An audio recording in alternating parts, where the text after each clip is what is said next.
करायचा आहे। मला सांगा शेतकरी मित्रांनो, एका लिटरच्या पाण्याच्या बाटलीमध्ये आपण लिटरभरच पाणी टाकू शकतो, पाण्याला मॉडिफाय करू शकत नाही, बरोबर आहे। याच्यामध्ये आपल्याला 32,000 हेक्टर जमीन भिजवायची आहे।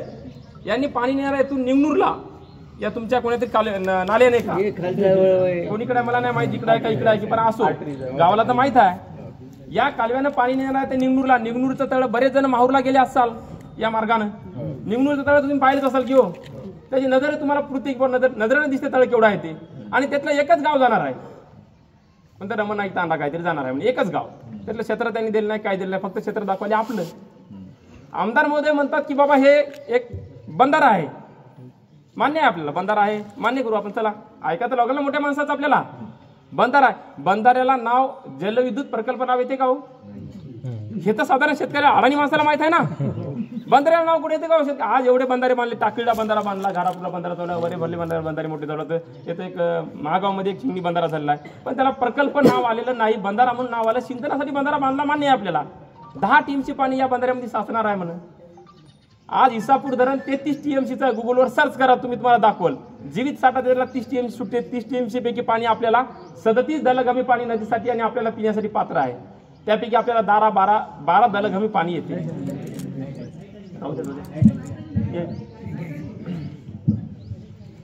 33 टीएमसीचं धरण आहे आपलं इसापूर धरण, त्यापैकी आपल्याला 37 दलगमी पाणी, म्हणजे 1 टीएमसी पाणी आपल्याला 40 दिवस चाललं तरी पुरत नाही। 40 दिवस याने 10 टीएमसीचं सतत पाणी राहणारा बंधारा करणार आहेत म्हणा आपल्या इथं, सतत पाणी राहणारा बंधारा। आणि याचं पाणी निंगनूरला जाणार, याचं विद्युत प्रकल्प तयार तिथं होणार। जमिनी कोणाच्या चालल्या? आपल्या चालल्या। असो, बंधाऱ्याला कालवा नसते हे प्रत्येकाला ठाऊक आहे। साहेब सांगतात की बाबा या बंधाऱ्यातून पाणी इकडे जाणार आहे। मला सांगायचं मित्रांनो, बंधारा आपण आतापर्यंत केलेले बंधारे भरपूर पाहिले, मी पण, तुम्ही पाहिलेच असाल, माझ्यापेक्षा वयानं खूप मोठे आहात। बंधाऱ्याला कालवा नसते, बंधारा हे सिंचनासाठी मोटराने लोक पाणी उपसून घेतात आणि सिंचन करतात। यांनी हे उजव्या कालवा डावा कालवा हे कुठून घोषित केला? याचं पाणी कुठं जाणार? किनवट, माहूर, महागाव। जमिनी कोणाच्या चालल्या? उमरखेडच्या, हिमायतनगरच्या, बरोबर आहे। तुमच्या जमिनी चालल्या, सिंचन त्यांचं वालं। आमच्या आमदार साहेबांचं मला एवढं पोटसूट दुखायला लागलं की बाबा हे म्हणतात की बाबा धरण व्हायचं आहे, धरण व्हायचं आहे, होऊ द्या ना धरण, तुमच्या इच्छांना होऊ द्या, पण आम्ही संघर्ष करता येणार, आम्ही होऊ देत नाही। या ठाम मताचे आम्ही शेतकरी आहोत, कारण तुम्ही आजपर्यंत हा लढा दिला, इथपर्यंत आपण आलो, जवळपास 50-60 वर्षाचा कालावधी गेला। या कालावधीमध्ये तुम्ही विरोधच करत आलात म्हणून धरण थांबलेलं आहे। बरं, याचा स्टे येऊन मागे काम बंद पडलं तर पृथ्वीराज चव्हाण सांगितलं बाबा हे धरण बंद म्हणले, याचं भौगोलिकदृष्ट्या धरण होऊ शकत नाही, कारण जमिनी सुपीक आता, महाराण जमिनीमध्ये औषधी वनस्पती आहेत, यांनी सगळे आपल्याला प्रोजेक्ट समजून सांगितले, याच्यावर स्टे आला, सगळं थांबलं।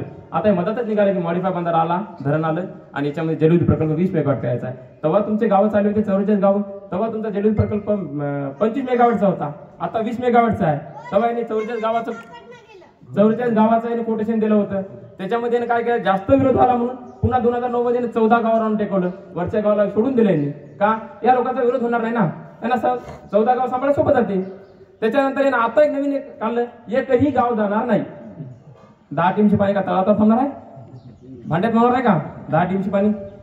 साध्या टाकीत आपल्या 2-2 लिटर पाणी मावायला लागलं।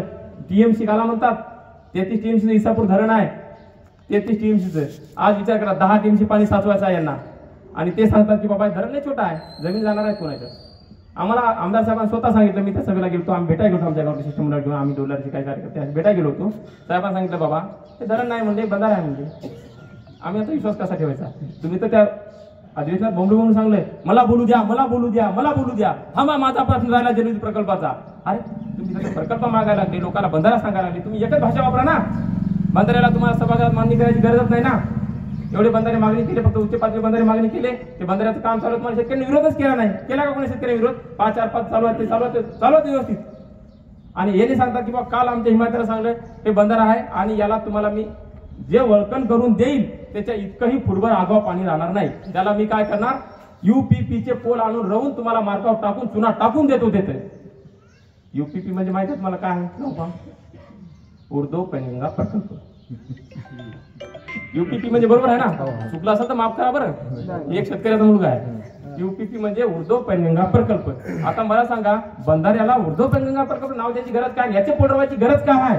तुम्हाला एवढा शेतकऱ्याचा विकास आणि शेतकऱ्याचा हित जर साधायचा असेल, तुम्ही छोटे छोटे बंधारे बांधा ना। एका रांगणात पाणी साचवण्यापेक्षा 7 गिलासात पाणी साचवा ना। शेतकऱ्याला सिंचन 100% होणारच आहे। तुम्ही असेही सांगायला लागले. दुसरी गोष्ट यांनी सांगितली की येथून पुढे तुम्हाला नदीला पाणी पियाला भेटणारच नाही. आम्हाला याने घाबरून टाकलं का? इसापूर धरणाहून 182 गावाला फिल्टरच्या पाण्याची पाईपलाईन आहे. तुमच्या मत आली का? तुमच्या मत आहे तर तुम्हाला पाणी येणार नाही बाबा. त्यांनी सांगितलं आम्हाला प्रत्येक गावात. आणि त्यांनी सांगतात 182 गावाला जे पाईपलाईन चालू केली त्यामध्ये एकही पाईपलाईन सक्सेस होणार नाही म्हणून ते पण आम्हाला उदाहरण त्यांनी दिलं. त्यांनी सांगतात की बाबा पाणी तुम्हाला नदीला येणार नाही, पाईपलाईन पाणी येणार. आणि त्यांनी सांगतात की बाबा हे पाईपलाईन सक्सेस होणार नाही. आपण विश्वास तरी कशावर ठेवायचा? त्यांच्या बोलण्यावर कसा विश्वास ठेवायचा? काल त्यांनी हिमायतला सांगितलं, पहिल्यांदा सुरुवातीला प्रकल्प म्हणले 20 मेगावॅटचा प्रकल्प होणार आहे, पण इथं पाणी आम्हाला अडून काय की तिकडे घालायचा. हायड्रोपोनिक बटनाचे गेट आहे, त्याला बटन दाबलं का पाणी खाली, बटन दाबलं का पाणी इकडे. विचार करा, भौगोलिक दृष्ट्या निवडून हे गाव माळात आहे.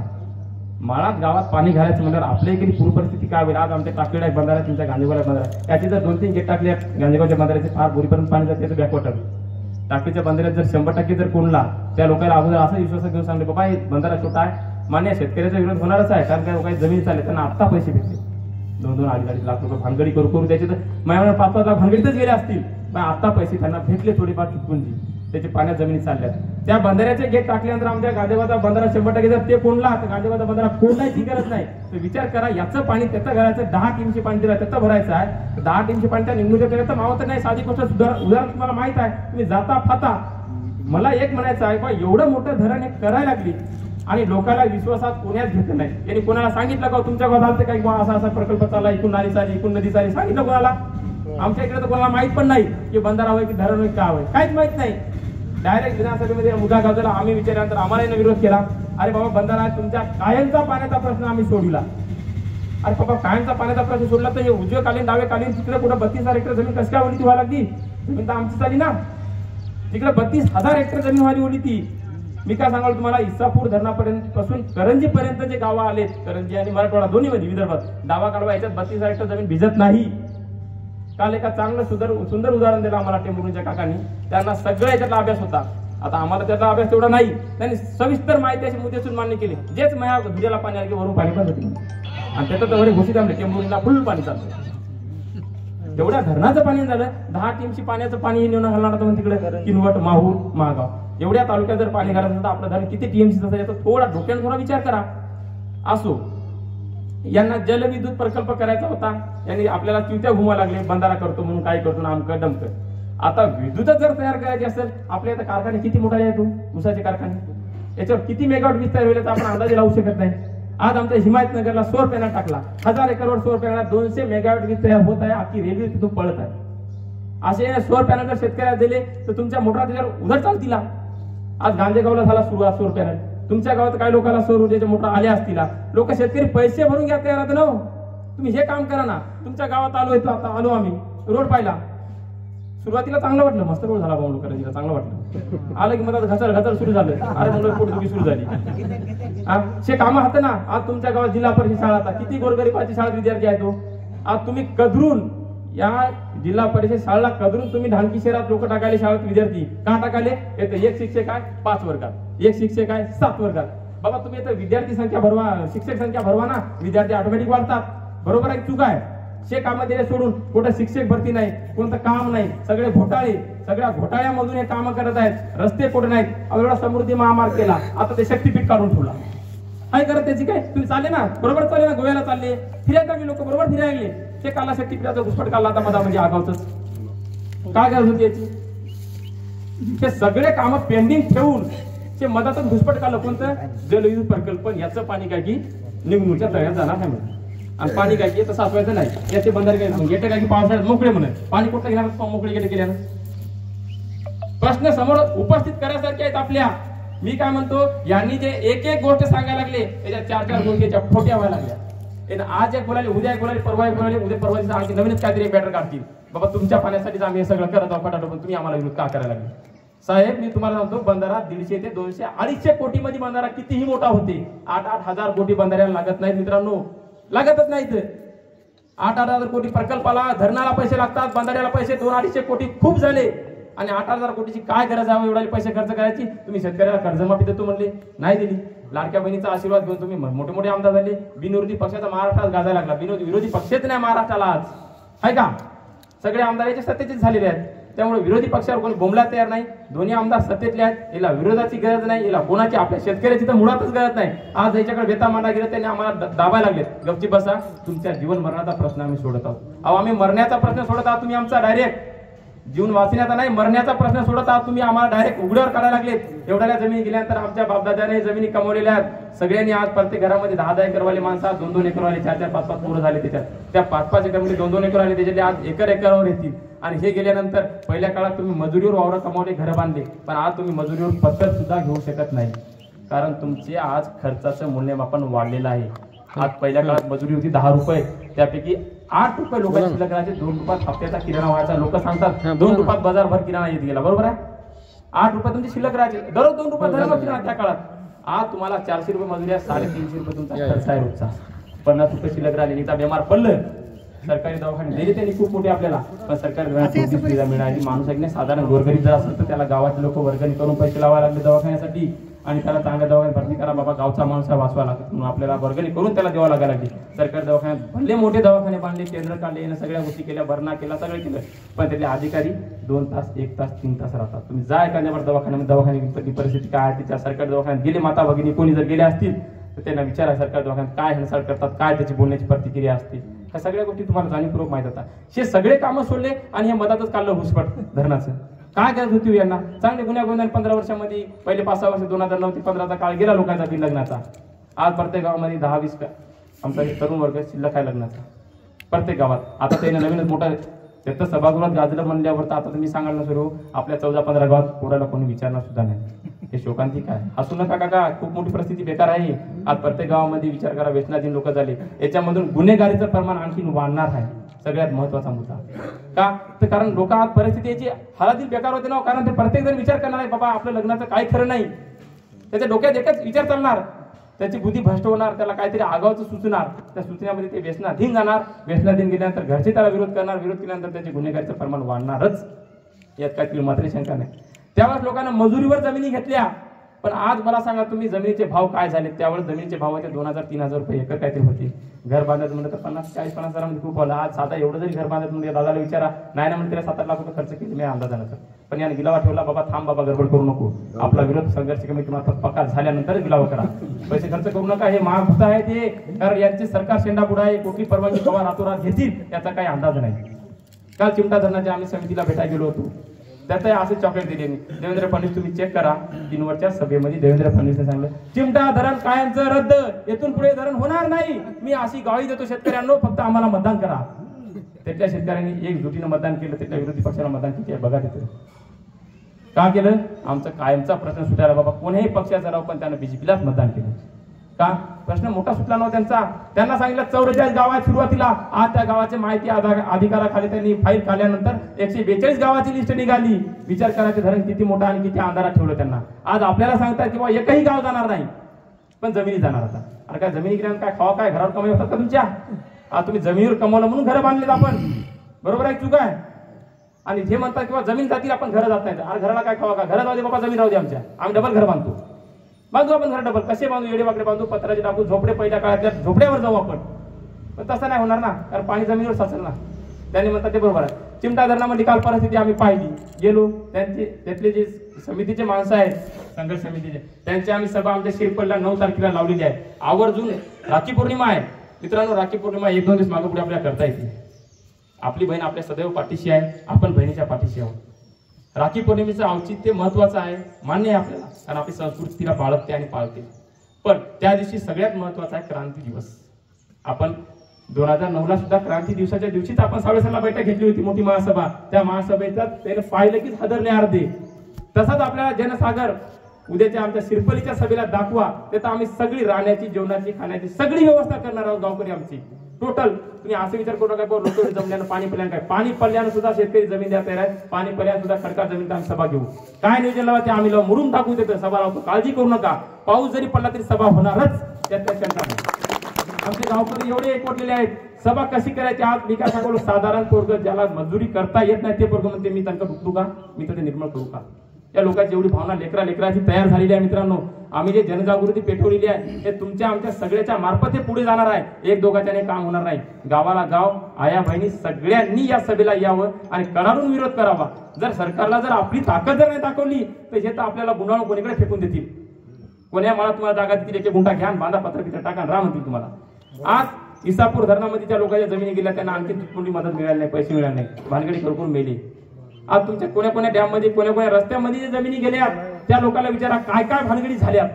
एसडीओ जगलेत, रोज भानगडी आहे त्यांच्या पुढे. साहेब बहीण शहीद झाली, पुरावा आणायचा, पुरावा बाप तू आम्हाला ना त्याचा पुरावा जमीन कोणत्या नावाची मला माहित नाही.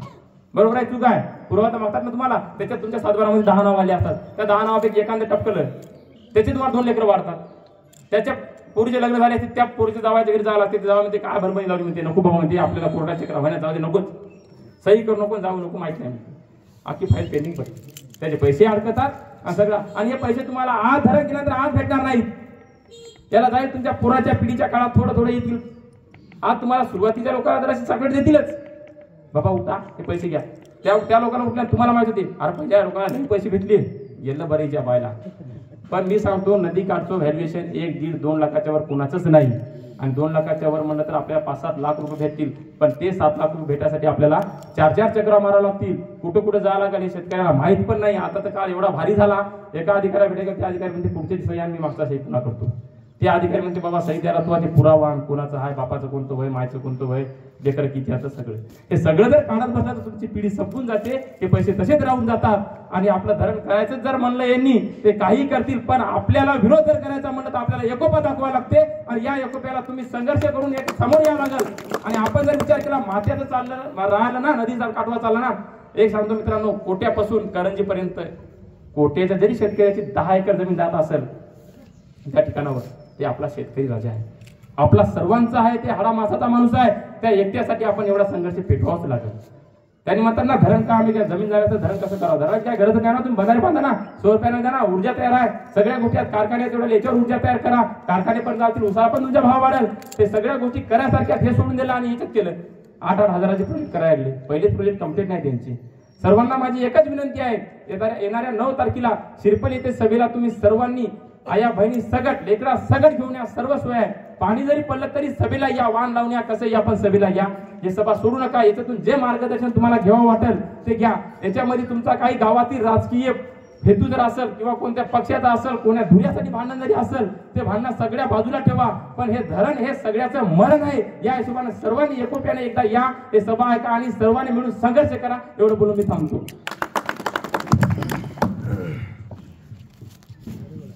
देवानंद पाटील मोरे स्पीकर यांनी 2 शब्द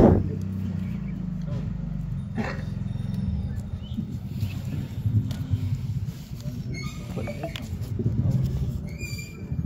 ज्या ज्या महापुरुषांनी तुमच्या आमच्या हितासाठी संघर्ष केला, आपलं जीवन पूर्ण समर्पित केलं, असे सर्व महामानव यांना अभिवादन करतो.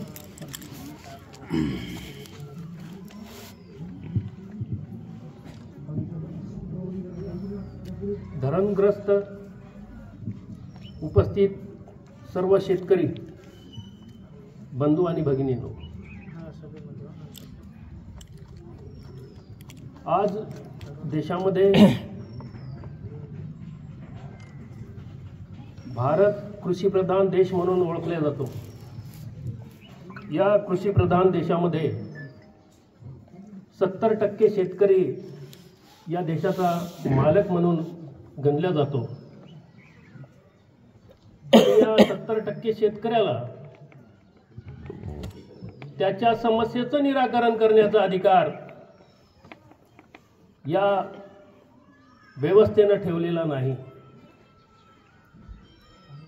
दुःखाची गोष्ट ही आहे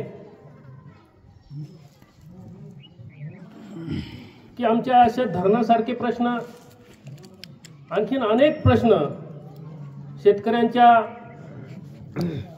हिताचे जे जे प्रश्न आहेत, जे जे समस्या आहेत, त्याचं निराकरण करण्यासाठी त्यावर सुव्यवस्थित कायदा करून बहुसंख्य लोकांच्या हितासाठी त्याचा वापर व्हावा, यासाठी आम्ही जे संवैधानिक पद्धतीनं जे लोकप्रतिनिधी या देशामध्ये आम्ही निवडून देतो,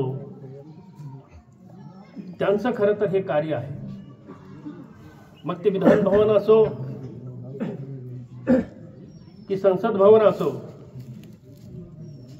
त्या ठिकाणी आमच्या हिताचे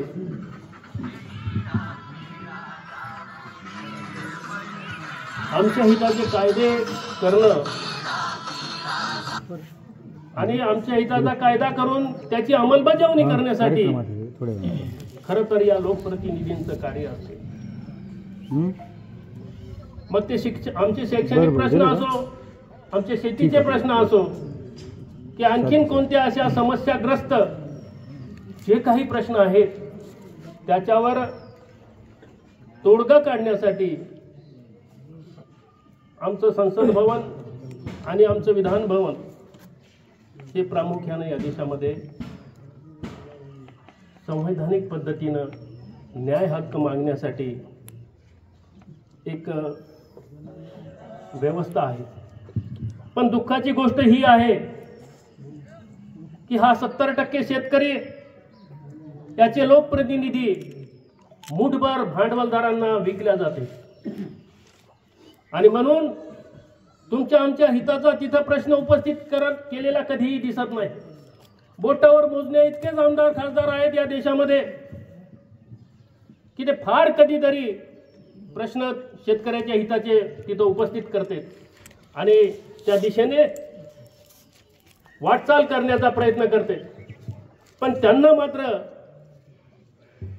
जो आधार लागतो तो मिळत नाही. ही काय व्यवस्था आहे हे समजून घेणं खूप गरजेचं आहे. आम्ही पाहत आहोत या मुठभर लोकांचं राज्य प्रस्थापित होऊन जवळजवळ 75 वर्ष होत आहेत. हे आजकालचं नाही. ही जी व्यवस्था आहे ही व्यवस्था तुमच्या आमच्या हिताची नाही. हे 75 वर्ष गेली स्वातंत्र्य मिळाली त्याही पूर्वीपासून आहे तसं. पण आपण स्वातंत्र्याचा काळाचा जर विचार केला तर तेव्हापासून हे आपण जरी विचार केला तर तेव्हापासून ही व्यवस्था आजही त्या पद्धतीनं आमच्या उरावर बसलेली आहे. म्हणून आमचे प्रश्न तिथं कधीच निकाली लागणार नाहीत. त्या प्रश्नांचा विचार करण्यासाठी आमचे जे नेते आहेत, आमचे जे लोकप्रतिनिधी आहेत ते कधीच विचार करणार नाहीत. आणि म्हणून या देशामध्ये काल 2019 पासून जरी आम्ही विचार केला ते 2025 पर्यंत जवळजवळ 19,000 शेतकऱ्यांनी आत्महत्या केल्या. रोजच्या 7 ते 8 शेतकऱ्यांच्या आत्महत्या होत आहेत. आणि अशा जर समस्या उपस्थित झाल्या तर शक्तीपीठ असो की तुळजापूर नागपूर हा हायवे गेला, या हायवेच्या माध्यमातून जे शेतकरी आमचे देशोधडीला लागले, किती आताच इथं पाटलांनी प्रश्न उपस्थित केला की किती शेतकऱ्यांना त्याचा पुरेपूर फायदा झाला. तुळजापूर नागपूर हायवे गेल्यानंतर त्या ठिकाणी आमच्या शेतकऱ्यांनी जो मोबदला मिळाला त्याचा किती प्रमाणात विनियोग केला? प्रॉपर विनियोग झाला नाही. माधवराव पाटील सुज्ञ माणसं असतील त्यांनी त्याचा विनियोग केला, पण बरेच शेतकरी आज नेस्तनाबूत झाले. मग याला पॅरलल दुसरा शक्तीपीठ त्याची गरज काय? हा प्रश्नच आम्हाला कधी पडत नाही.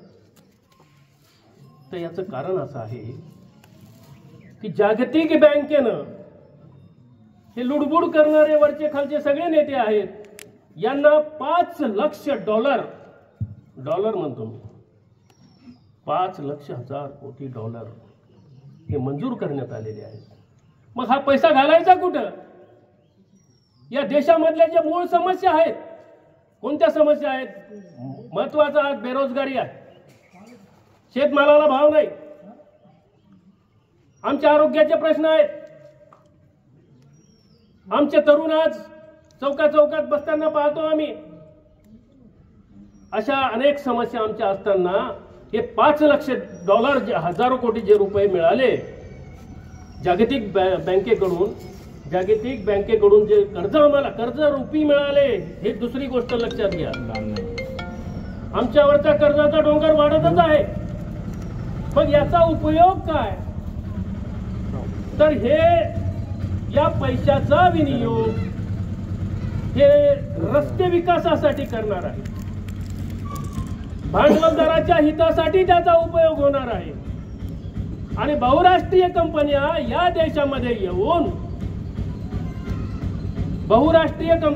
देशामध्ये येऊन त्यांच्या दळणवळणासाठी त्या रस्त्याचा उपयोग होणार आहे. हे आम्ही पहिल्यांदा लक्षात घेतलं पाहिजे. आमचे जे लोकप्रतिनिधी आहेत त्यांना याची कदाचित माहिती नसेल असंच म्हणावं लागेल, कारण त्याची माहिती असती तर ते आम्हाला सांगत होते. मग हे सत्य आमच्या पुढे काय येत नाही?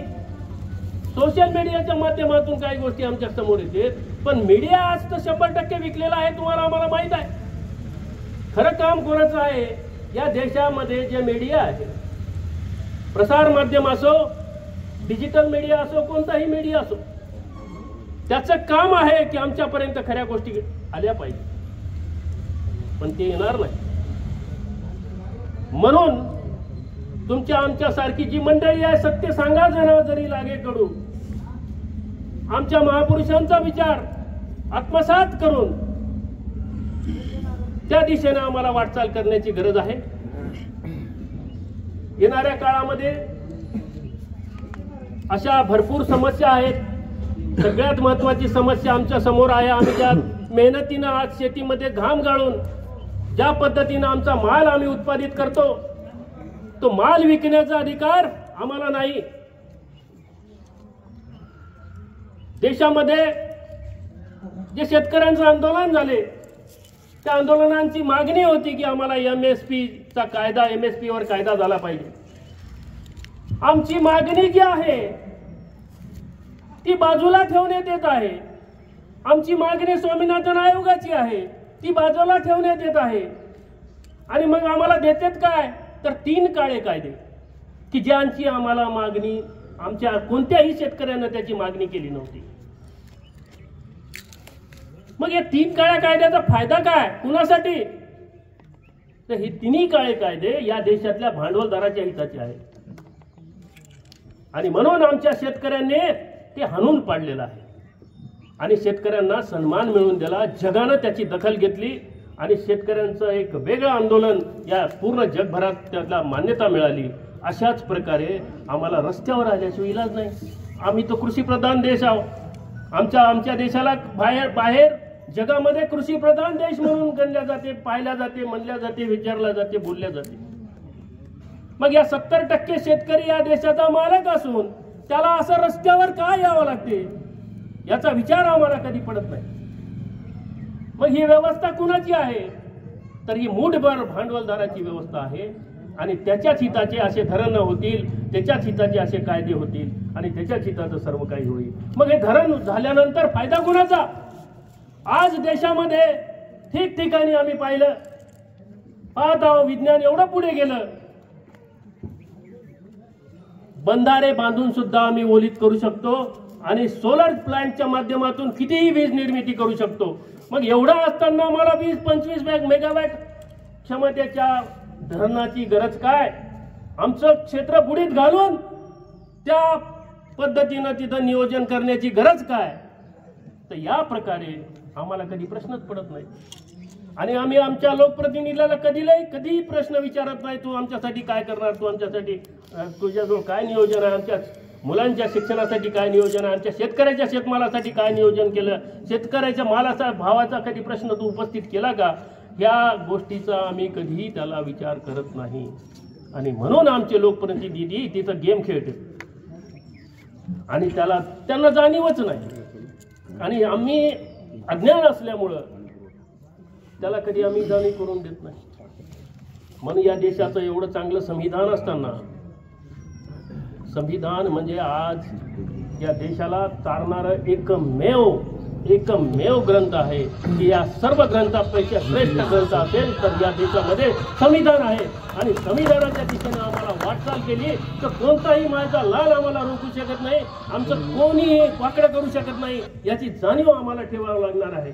आणि आमचाही लढा, शेतकऱ्यांचा लढा संवैधानिक पद्धतीनेच आहे आणि संवैधानिक पद्धतीनंच ज्या पद्धतीनं हे धरणचं आंदोलन आहे त्याच माध्यमातून आम्हाला हे दाखवून द्यायचं आहे की येणाऱ्या काळामध्ये असे एकही धरण आम्ही होऊ देणार नाही.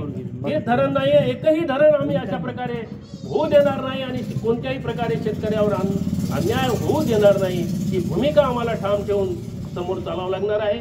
या ठिकाणी समित्या कशा असतील, आंदोलनाचा पवित्रा कसा असेल, पुढे काय करायचं यावर सखोल मार्गदर्शन आमचे सहकारी चक्रधर पाटील करतील अशी मी त्यांना विनंती करतो.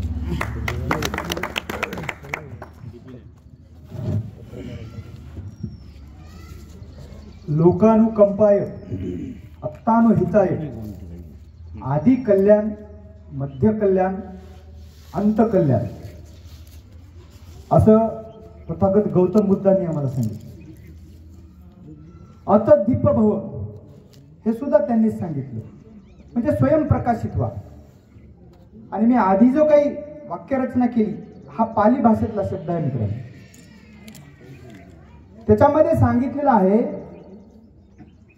की बहुसंख्य लोकांच्या हितासाठी एखादा चांगला विचार घेऊन तुम्ही निघाले आणि त्या विचाराची सुरुवात सुद्धा चांगली असली पाहिजे, मध्य सुद्धा चांगला असला पाहिजे आणि शेवट सुद्धा चांगला असला पाहिजे.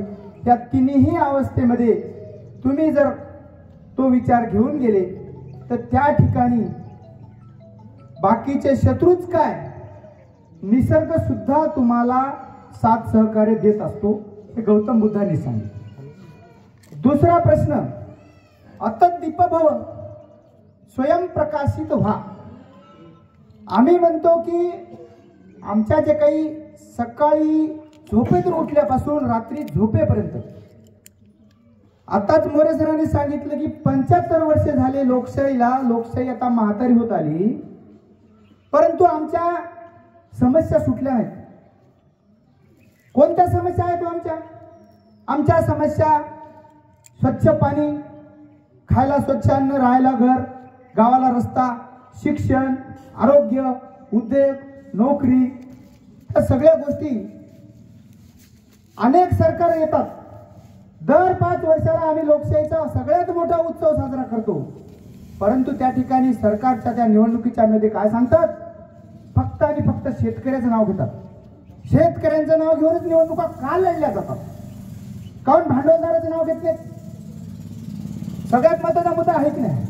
आणि तो 5 वर्षाचा उत्सवाच्या 2-3 दिवस आधी आमच्या गावामध्ये काही टोळ्या उतरतात. मी तुम्हाला जे बोलतो कसं आहे, बऱ्याच वेळापासून 8 वाजेपासून तुम्ही सगळी मंडळी बसलेली आहे तिथं. मला माहित आहे कोणाच्या शेतामध्ये म्हशीला पाणी पाजायचं आहे, कोळपे हाणायचे आहेत, निंदायचं आहे, पोटात भूक लागली असेल, अनेक गोष्टी आता. परंतु ग्रामगीतेमध्ये सांगितलं की तुम्ही जर 42 दिवस नाही जेवण केलं तरी जिवंत राहू शकता, 3 दिवस पाणी नाही पिलं तर जिवंत राहू शकता. आणि आपण नदीकाठचे लोक आहोत, नदीमध्ये उडी मारली पोहताना काही क्षण तुम्ही श्वास नाही घेतला तरी जिवंत राहू शकता. परंतु विचार नावाची जर गोष्ट संपली तर एखादा आत्महत्या करायला निघालेला माणूस, त्याला जर एक विचार पलटला तर तो जिवंत राहू शकतो. म्हणून विचार देण्याचं काम आम्हाला या ठिकाणी करायचं आहे. आणि ते विचार आखण्यासाठी मी तुमचा थोडा वेळ घेणार आहोत. की तुम्हाला मी पहिल्यांदा आम्हाला उशीर झाला त्याच्याबद्दल दिलगिरी व्यक्त करतो आणि तुम्ही आवर्जून या ठिकाणी ऐकावं. पूर्ण कार्यक्रम संपल्याशिवाय कोणीच जाऊ नये, कारण तुमच्या सगळ्यांच्या आपल्या हितासाठी आम्ही या ठिकाणी आलेलो आहोत. त्याच्यामध्ये काय आहे बघा, की या सगळ्या गोष्टी करत असताना ज्यावेळेस लोकशाहीचा उत्सव आपण साजरा करतो, सगळ्या लोकांना कळालं आमची समस्या काय आहे. 5 वर्ष म्हणजे 4 वर्ष 11 महिने, त्याच्यातले काही दिवस आम्ही सगळे वाद पाहत राहतो. आणि मग त्या निवडणुकीच्या 2-3 दिवसामध्ये जे आमचं मताधिकार म्हणतो, मी त्याला मतदान म्हणत नाही, दान कोणाला देतो आपण, आमच्या घराच्या पाठीमागे जर एखादा भिकारी चालला, वाडे माय भाकर म्हणले की आमची माऊली येते तर दुर्डीतलं काय ती देते, त्याला दान म्हणतो. अपेक्षा ठेवतो का त्याच्यातून आपण? नाही ठेवत अपेक्षा. त्याची परिस्थिती बिकट झाली, त्या बिचाऱ्याची कळवळ आहे, त्या मला माणुसकीचा धर्म जागा होतो म्हणून आम्ही त्याला आमची माय माऊली भाकर वाढते. कोणाला धनद्रव्य 10 रुपये दान करते, अपेक्षा ठेवत नाही. परंतु मी त्या मताधिकार म्हणतो, त्याला मतदान म्हणायचं नाही, याच्यानंतर आपण मताधिकार म्हणायचं. आणि हा संविधानी सुद्धा मताधिकार हा शब्द आहे. आणि हा मताधिकार देण्यासाठी काय करतो आपण की त्या 2-3 दिवसामध्ये काहीतरी प्रलोभन घेतो. 500 रुपये घेतो. 500 रुपये म्हणजे काय आहे हो? एक गाढव जर विकत आणायचं म्हणलं तर आज त्याची किंमत किती आहे सांगा ना तुम्ही. आज एक म्हैस, कालच मी पाहिलं नांदेडच्या बाजारामध्ये 2,11,000ला एक म्हैस विकली आमची. आणि गाढवाची किंमत सुद्धा जास्त आहे. आणि आम्ही 5 वर्षासाठी आम्ही 500 रुपयामध्ये विकल्या जातो. हे सगळ्यात मोठं कारण आपलं या अवस्थेचं मला सांगतो तुम्हाला मी. हे आपण पहिल्यांदा समजून घेतलं पाहिजे. आणि हे जे काय मतदानाचा अधिकार मिळवण्यासाठीचा पार्श्वभूमी तुम्हाला या ठिकाणी सांगितली पाहिजे. इतिहासाला स्मरून वर्तमानाचं वास्तव जाणलं तरच भविष्याचा वेध घेता येतो मित्रांनो. आताच जे आमच्या महामानवाचा जे जयकार करतो आम्ही, जयंत्या पुण्यतिथ्या साजऱ्या करतो. छत्रपती शिवाजी महाराज की जय म्हणतो. त्यानंतर आम्ही बाबासाहेब आंबेडकरांचा जे जे करतो काय करतो. आताच आम्ही अण्णाभाऊ साठेंची जयंती साजरी केली, शाहू महाराजांची जयंती साजरी करतो. अशा अनेक महामानवाच्या जयंत्या साजऱ्या करतो. याचं कारण काय तर त्यांनी जो काही इतिहास घडवलेला आहे, खरा इतिहास. बरं, इतिहासाचे 2 प्रकार. तो खरा इतिहास आम्हाला माहीत झाला पाहिजे आणि तो माहीत झाला तरच आम्ही पुढे इतिहास घडवणार आहोत. नाही तर आम्ही आमचा इतिहासच माहीत नसेल तर आम्ही इतिहास काय घडवणार आहोत. नाही ते काय व्हायला मग आपण काय करणार आहोत. आपल्याच्यानं काय होते ते आमदार करतील, खासदार करतील, हे करतील ते करतील, असं नाही जमणार साठी. कारण यांना निर्माण करणारे यांचे बाप आपण आहोत. ज्या मताधिकाराच्या अधिकारातून आपण त्यांना निवडून देतो, त्यांनी काय केलं पाहिजे काय नाही केलं पाहिजे ते आपल्या हितासाठी दिले आहेत. आपण ते सांगण्याची ताकद जोपर्यंत आपल्याला देणार नाही तोपर्यंत आपण त्या ठिकाणी प्रगल्भ लोकशाही तयार होणार नाही. आता प्रश्न असा आहे की डॉक्टर बाबासाहेब आंबेडकरांनी ज्यावेळेस एवढं मोठं संविधान लिहिलं त्या ठिकाणी समिती खूप मोठी होती. त्या समितीमधलं अनेक मंडळी होती. परंतु जे काही 2 वर्ष 11 महिने काही दिवस लागले ते संविधान लिहायला. आणि त्याच्यामध्ये भय झाल्यानंतर मतदानाचा अधिकार कोणाला द्यायचा हे ज्यावेळेस ठरलं तर त्या ठिकाणचा प्रसंग होता की काही लोकांचं म्हणणं होतं ज्यांच्याकडे जमीन जुमला आहे, ज्यांच्याकडे पैसा आहे, भांडवलदार आहेत, अशा लोकांना मतदान दिलं पाहिजे, मताधिकार दिला पाहिजे. परंतु डॉक्टर बाबासाहेबांनी पूर्ण अभ्यास केला त्या गोष्टीचा आणि सांगितलं की जर एवढा आम्ही संविधान देत आहोत, या जगातला आदर्श संविधान, आणि आमच्या 18 पगड जातीतला जो समाज आहे, कृषी प्रधान देश आहे, त्या देशातल्या जर नागरिकांना लोकांना तेवढे भांडवलदार नाहीत, त्यांच्याकडे तेवढ्या प्रॉपर्ट्या नाहीत, तेवढा पैसा नाही, यांना जर मतदानाचा अधिकार नाही मिळाला तर त्या ठिकाणी परत पुन्हा भांडवलशाही उभी राहील. म्हणून त्यांनी त्या ठिकाणी भैस केली. आणि त्या काळामधल्या वय वर्ष 21 होतं बघा, वय वर्ष 21 असलेल्या माणसाला मतदानाचा अधिकार मिळवून देण्याचं खूप मोठं काम बाबासाहेब आंबेडकरांनी केलं आणि तो आम्हाला मिळाला. त्याची आम्हाला जाणीव पहिल्यांदा लक्षात घेतली पाहिजे. आणि तो अधिकार आम्ही आज 500 रुपयात विकतो म्हणून आमची हे 75 वर्षात अवस्था झालेली आहे, हे सुद्धा लक्षात घेतलं पाहिजे. मी स्पष्ट बोलणार आहोत. मी जे काही बोलणार आहोत ते चांगलं वाटलं तर तुम्ही घ्या आणि चुकीचं वाटलं तर मला त्याचा खुलासा विचारात याच ठिकाणी मला हे मी तुम्हाला आवर्जून सांगतो. म्हणून पहिल्यांदा आपण आपला जो मताधिकार आहे तो चांगल्या पद्धतीनं सत्सग बुद्धीनं बजावला पाहिजे. दुसरा महत्वाचा मुद्दा सांगतो त्याच्यातला, त्या ठिकाणी एक पुणे करार तुम्ही आमच्या पुस्तकात वाचला असेल, जे काही पहिल्या वर्गापासून आपण 12वी पर्यंत शिकलो, पुणे करार वाचला असेल तुम्ही. त्याच्यामध्ये काय होतं की बाबासाहेबांना